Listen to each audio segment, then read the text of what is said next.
Friends, welcome to my channel. चलिए आज करते हैं चैप्टर 5 लाइंस एंड एंगल्स का इंट्रोडक्शन पार्ट 2। इसमें हम डिस्कस करते हैं कि लीनियर पेयर क्या होता है। पेयर होता है कितनी चीज़ों से बना हुआ, दो, जिसमें दो चीज़ें हों।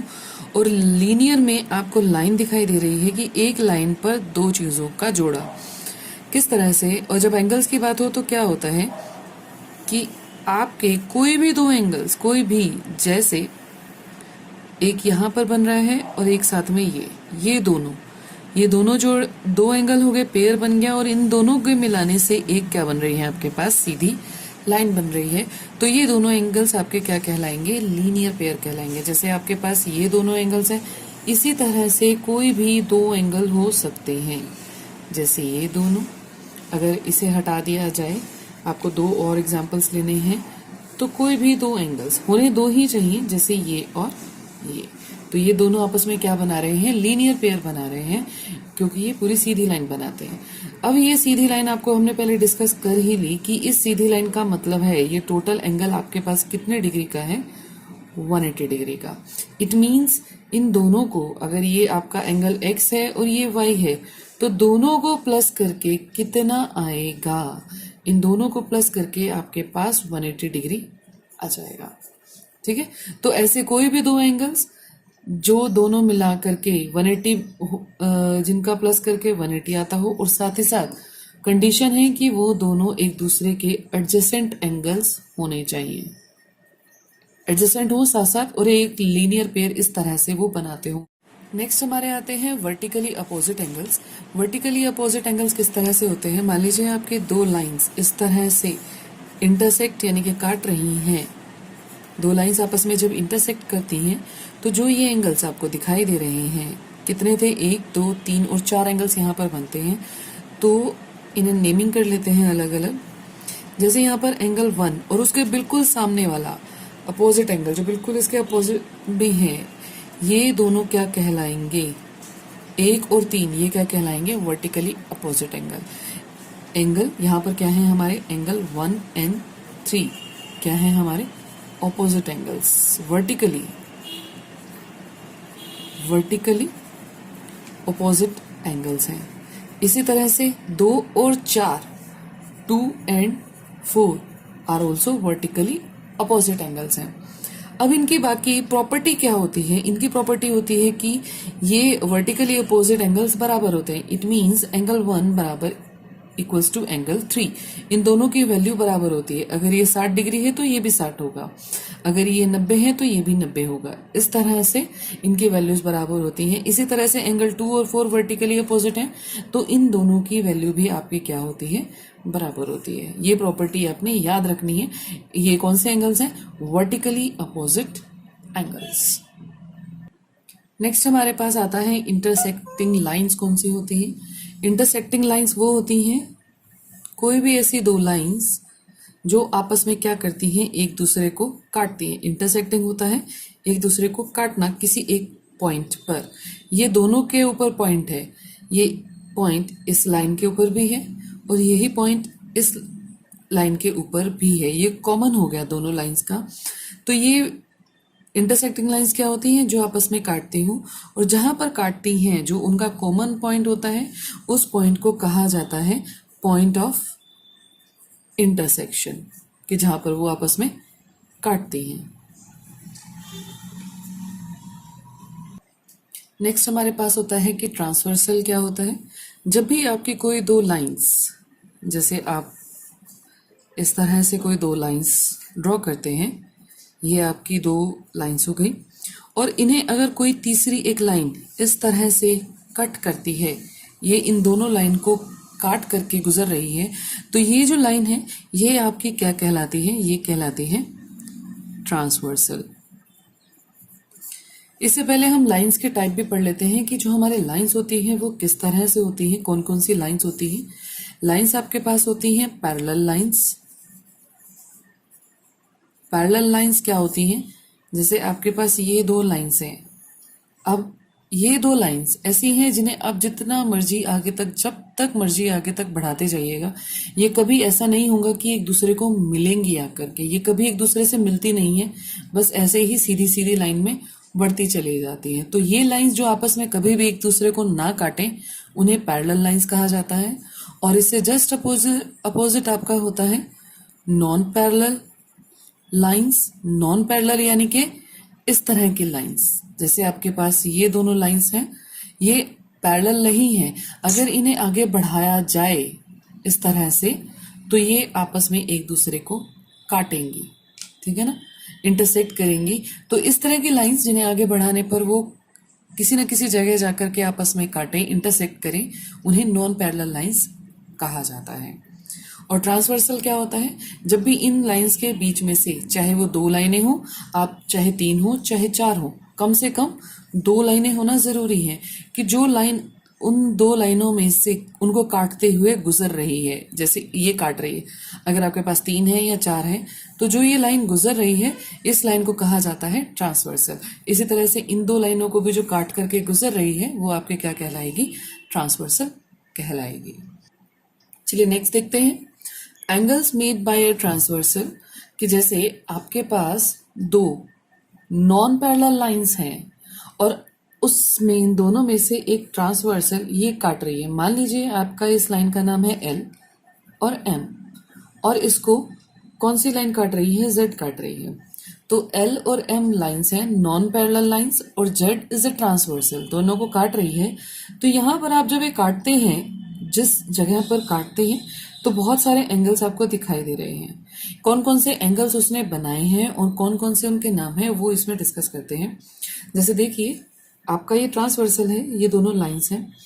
तो सबसे पहले आता है इंटीरियर। इंटीरियर होता है अंदर वाले एंगल्स। अंदर वाले कौन कौन से अंदर वाले एंगल्स हैं? इन दोनों लाइंस के अंदर अंदर कौन कौन से आपको दिखाई दे रहे हैं? 3, 4, 5 और 6। ये दोनों चारों एंगल आपके अंदर की साइड हैं। तो आप यहाँ पर इंटीरियर एंगल कौन कौन से हो गए हमारे? एंगल 3, एंगल 4, एंगल 5 और एंगल 6।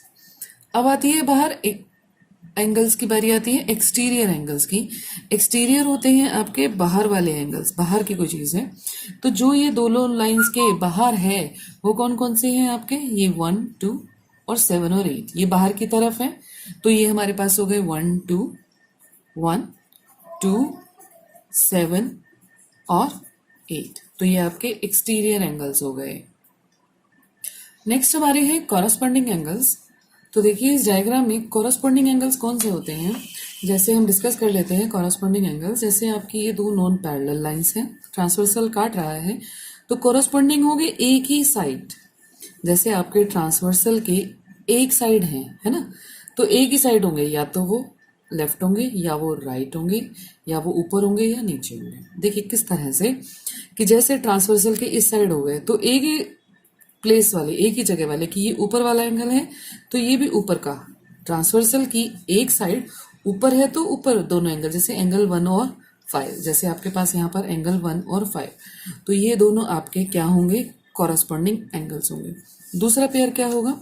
जैसे ट्रांसवर्सल के एक ही साइड है, पर जो दोनों नीचे वाले एंगल, जैसे नीचे 3 है और यहाँ पर 7 है, तो 3 और 7 दोनों कॉरस्पॉन्डिंग एंगल्स हैं। तो आपका नेक्स्ट पेयर बनेगा 3 and 7। इसके बाद नेक्स्ट देखिए थर्ड, आपके ट्रांसवर्सल के राइट साइड देखिए, है ना, इधर साइड है, इधर साइड नहीं है, दूसरी साइड और ऊपर, दोनों ऊपर डायरेक्शन में है। तो ये भी ऊपर बैठा है, ये भी इस लाइन के ऊपर बैठा है, तो 2 और 6 आपका ये कॉरस्पॉन्डिंग पेयर हो जाएगा। इसी तरह से लास्ट क्या होगा? राइट साइड बैठे हुए हैं और दोनों जो है नीचे वाले एंगल्स, लाइन के नीचे जो है 4 और 8। इस तरह से ये आपके कॉरस्पॉन्डिंग एंगल्स बन जाते हैं। ये थोड़ा अपने ध्यान से देखनी है। इस तरह से याद रख सकते हो, ट्रांसवर्सल की एक ही साइड होने चाहिए, ऊपर है तो लाइन के ऊपर है तो ऊपर वाले, लाइन के नीचे है तो दोनों नीचे होने चाहिए। जैसे राइट साइड है वो भी दोनों ऊपर, या फिर राइट साइड भी दोनों नीचे। इस तरह से कुछ आप इनको याद रख सकते हैं, ठीक है। फिर आता है ऑल्टरनेट इंटीरियर एंगल्स। इंटीरियर से तो मतलब आपका है अंदर वाले एंगल्स, ठीक है ना। अंदर वाले एंगल्स हैं, अंदर वाले हमें पता है कौन कौन से एंगल्स हैं, 3, 4, 5 और 6। तो और जो एक ही साइड ना हो, कैसे हो? ऑल्टरनेट पोजीशन पर हो। ऑल्टरनेट का मतलब, पहले तो सिर्फ आप बाहर वाले एंगल छोड़ दीजिए, अंदर अंदर वाले डिस्कस करेंगे। 3, 4 और यहाँ पर है आपका 5 और 6, ये इंटीरियर एंगल्स है। ऑल्टरनेट का मतलब है एक इस लाइन के इधर बैठा हुआ है और दूसरा लाइन के दूसरी साइड बैठा हुआ है, ठीक है ना। एक इस साइड होना चाहिए और एक लाइन के उधर अंदर होने चाहिए क्योंकि इंटीरियर है। तो ये 3 और 6 क्या हो जाएंगे, ऑल्टरनेट इंटीरियर एंगल्स। तो हमारे पास आ जाएगा 3 एंड एंगल 6। इसी तरह से 4 और 5 इंटीरियर है और ऑल्टरनेट पोजीशन पर बैठे हुए हैं, तो हमारा दूसरा पेयर बनता है 4 एंड 5 का। इसी तरह से आपके आ जाते हैं ऑल्टरनेट एक्सटीरियर एंगल्स। अब हम देख लेते हैं कि हमारे एक्सटीरियर एंगल कौन कौन से, क्योंकि एक्सटीरियर की बात कर रहा है तो हम ड्रॉ कर लेते हैं सिर्फ एक्सटीरियर वाले। 1 2 हमारा है यहाँ से फिगर देखकर, यहाँ पर 7 और ये 8। ये चारों एंगल आपके एक्सटीरियर है, बाहर की तरफ बैठे हुए हैं। और कौन सी पोजीशन होनी चाहिए, ऑल्टरनेट पोजीशन पर होनी चाहिए। जैसे आपका ये 1 एक लाइन से इधर होना चाहिए और वही एक लाइन से आपका राइट साइड होना चाहिए। तो 1 और 8 आपके ऑल्टरनेट एक्सटीरियर एंगल होंगे। इसी तरह से 2 इधर है और 7 इधर है, तो ये आपके ऑल्टरनेट एक्सटीरियर एंगल का पेयर बन जाएगा। तो आपके पास हो जाएगा 1 एंड 8 और दूसरा आपका पेयर आ जाएगा 2 एंड 7। आपका लास्ट टाइप कौन सी होती है, इंटीरियर एंगल है, अंदर वाले ही angles on the same side of transversal. देखिए उसने क्या मेंशन, स्पेशली मेंशन होता है इंटीरियर एंगल्स। अब हमने यहाँ डायग्राम में इंटीरियर एंगल्स ड्रॉ किए थे कि सिर्फ अंदर वाले ये हैं। अब on the same side of transversal, यानी कि आपकी जो ट्रांसवर्सल है उसके एक ही साइड में, ये एक साइड हो गई, और अंदर वाले इंटीरियर और वो भी एक ही साइड ट्रांसवर्सल के, तो कौन कौन से हो जाएंगे, 3 एंड 5। इसी तरह से ट्रांसवर्सल की दूसरी तरफ इंटीरियर एंगल यानी कि अंदर वाले कौन से हो जाएंगे, 4 एंड 6। तो आपके दो पेयर बनते हैं 3 एंड 5 का और दूसरा पेयर होता है 4 एंड 6 का। तो इसमें हम लिख लेते हैं एंगल 3 एंड एंगल 5 और दूसरा पेयर आपका बनता है 4 एंड 6 का। तो ये आपके एंगल्स के नेम्स हैं। जब एक ट्रांसवर्सल किन्हीं दो नॉन पैरेलल लाइंस को कट करती है तब ये क्या होते हैं, आपके एंगल्स जो अलग अलग तरह के एंगल्स बनते हैं उनके नाम हैं। नेक्स्ट और लास्ट इसका जो इंट्रोडक्शन पार्ट में क्या है, अगर आपकी ये दोनों लाइंस, जैसे मैंने आपको पहले जो लाइंस समझाई थी वो नॉन पैरेलल थी, तब एक ट्रांसवर्सल काट रहा था, तो जो एंगल्स थे उनके नेम्स हमने डिस्कस किए। ये नेम्स थे, उनकी कोई प्रॉपर्टी नहीं और थी। अगर आपके पास जैसे क्या केस आ जाए कि दोनों लाइंस आपके क्या हों, पैरेलल हो, दोनों लाइंस आपकी पैरेलल हो और ट्रांसवर्सल कटे, तो सब एंगल्स के नेम सेम रहते हैं, जैसे हमने तब डिस्कस किया। इनके कुछ एंगल्स की प्रॉपर्टी आ जाती हैं, जैसे आपके कॉरस्पॉन्डिंग एंगल्स हैं 1 एंड 5, 3 एंड 7, तो इनकी वैल्यूज क्या हो जाती हैं, इक्वल हो जाती हैं। तो ये कॉरस्पॉन्डिंग इक्वल एंगल्स क्या हो जाते हैं, आपस में इक्वल हो जाते हैं जब हम पैरेलल लाइंस की डिस्कस करते हैं। इसी तरह से जो ऑल्टरनेट इंटीरियर एंगल्स हैं, यानी कि इंटीरियर एंगल्स हैं पर ऑल्टरनेट पोजीशंस पर हैं, ये दोनों भी क्या हो जाते हैं, बराबर हो जाते हैं। जैसे 3 और 6 बराबर होंगे, उसी तरह से 4 और 5 भी बराबर हो जाएंगे आपके, ठीक है। नेक्स्ट ऑल्टरनेट एक्सटीरियर एंगल की, यानी कि जो एक्सटीरियर हैं पर ऑल्टरनेट पोजीशंस पर बैठे हुए हैं, जैसे 1 एंड 8, तो ये भी बराबर होते हैं और 2 और 7 भी आपका इक्वल होता है। तो ये आपका पेयर क्या हो जाएगा, यहाँ पर इक्वल हो जाएगा। अब यहाँ पर जो आपकी लास्ट प्रॉपर्टी है कि interior angles on the same side of transversal, इसमें एक चेंज आता है, बाकी आप में इक्वल रहते हैं। इसमें क्या है कि जो ट्रांसवर्सल की एक साइड है, ट्रांसवर्सल की एक साइड और वो भी इंटीरियर है, इन दोनों एंगल्स को अगर प्लस करेंगे तो 180 आएगा। इट मींस ये सप्लीमेंट्री एंगल्स हैं। ये प्रॉपर्टी ध्यान रखना है कि एंगल 3 + 5 इक्वल्स टू 180 डिग्री, और एंगल 4 और 6 क्योंकि वो एक साइड है, इंटीरियर है, इन दोनों को भी प्लस करके क्या आएगा, 180 डिग्री आ जाएगा। तो ये आपके सारे नेम्स ऑफ एंगल्स थे और उनकी प्रॉपर्टीज थी।